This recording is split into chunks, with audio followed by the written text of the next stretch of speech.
জ্বালানি তেলের পরিস্থিতি জানাতে রাজধানীর আসাদ গেট এলাকা থেকে সরাসরি যুক্ত হচ্ছেন সহকর্মী পার্থ সাহা। পার্থ, আপনি সকালেও দেখাচ্ছিলেন যে জ্বালানি তেলের জন্য আসলে গ্রাহকদের দীর্ঘ লাইনে এই মুহূর্তে আছেন আপনি যেখানে, সেখানকার কি পরিস্থিতি দেখছেন জানাবেন।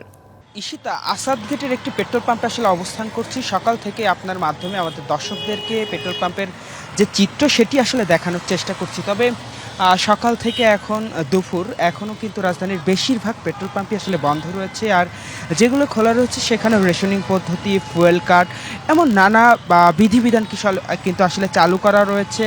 গ্রাহক যারা রয়েছে, ভোক্তা যারা রয়েছে, তাদের যে চাহিদা সেটি পূরণের স্বার্থে যে সিদ্ধান্তগুলো নেওয়া হয়েছে, এই সিদ্ধান্তই কিন্তু আসলে ভোক্তা যারা রয়েছেন তারা বলছেন যে এটাই মূলত ভোগান্তির কারণ হয়ে দাঁড়াচ্ছে। অর্থাৎ ফুয়েল কার্ডের যেই একটি পদ্ধতি চালু করা হয়েছে, অনেকের স্মার্টফোন না থাকায় ফুয়েল কার্ডে কিন্তু রেজিস্ট্রেশন করতে পারছেন না। আর যেহেতু দুইটি পেট্রোল পাম্পে ইতিমধ্যেই কর্তৃপক্ষ ফুয়েল পাস কার্ড যে রেজিস্ট্রেশনের পদ্ধতি চালু করেছে, অর্থাৎ এই পদ্ধতিতেই কিন্তু আসলে রেজিস্ট্রেশন করে ভোক্তা যারা রয়েছে তারা কিন্তু জ্বালানি তেল যে সংগ্রহ সেটি করতে হবে।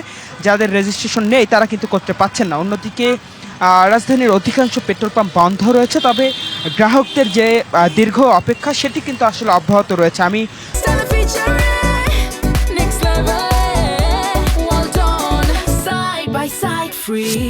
আসাদ গেটের যে পেট্রোল পাম্পটিতে অবস্থান করছি এটিও কিন্তু গতকাল রাত থেকেই বন্ধ। এখন অবধি এটি খোলা হয়নি, তবে যারা গ্রাহক রয়েছেন তারা কিন্তু বলছেন যে গতকাল রাত থেকেই এখানে তাদের যে অপেক্ষা সেই অপেক্ষা কিন্তু করছেন এবং হয়তো যে পেট্রোল পাম্পে ডিপো থেকে তেল আসবে, পরবর্তীতে ভোক্তাদের যে চাহিদা সেই চাহিদা অনুযায়ী আসলে কতটুকু পাবেন সে বিষয়টাও নিয়ে তারা কিন্তু সংখ্যা প্রকাশ করেছেন। তবে বলছেন যে তেল কর্তৃপক্ষের সঙ্গে কথা হয়েছে, কর্তৃপক্ষ তাদেরকে জানিয়েছেন যে ডিপো থেকে তেল পাম্পে আসা মাত্রই ভোক্তার যে চাহিদা সেই চাহিদা অনুযায়ী কিন্তু ভোক্তাদের মধ্যে তেল বণ্টন করা হবে এবং সেই অপেক্ষায় কিন্তু ভোক্তারা দীর্ঘ লাইনে ঈশিতা অপেক্ষা করছেন।